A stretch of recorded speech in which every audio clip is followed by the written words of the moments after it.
Oui, je vais vous parler de la théorie des signatures.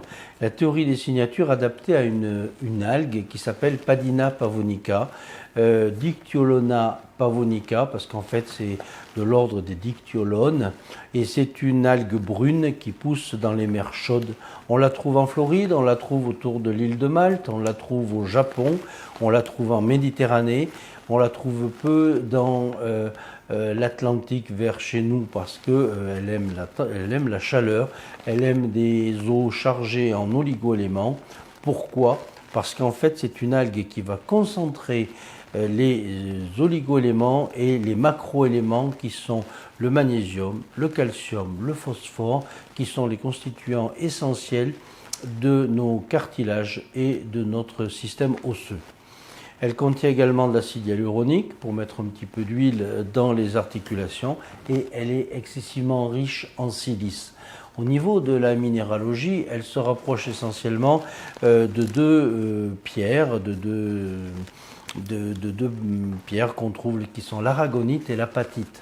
L'aragonite est le constituant identique à nos os et l'apatite est le constituant identique à nos cartilages. Donc cette algue qui ressemble à un genou éclaté au fond de la mer va avoir, par la théorie des signatures, va nous indiquer à quoi elle sert. Elle sert à quoi?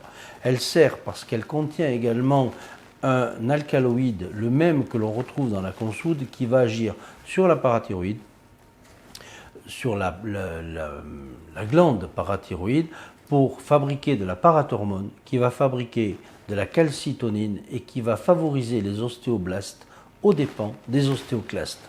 Donc nous allons avoir, même dans le cadre d'une ostéoporose sévère, une reconstruction osseuse grâce à cette plante, à cette algue, que nous utilisons d'une façon globale grâce à son totum. Nous mettons dans les gélules ou en extrait de plantes liquides la totalité de ce que contient cette algue, c'est-à-dire, donc je reprends, un alcaloïde, de l'acide hyaluronique et la totalité des éléments minéraux qui constituent notre squelette.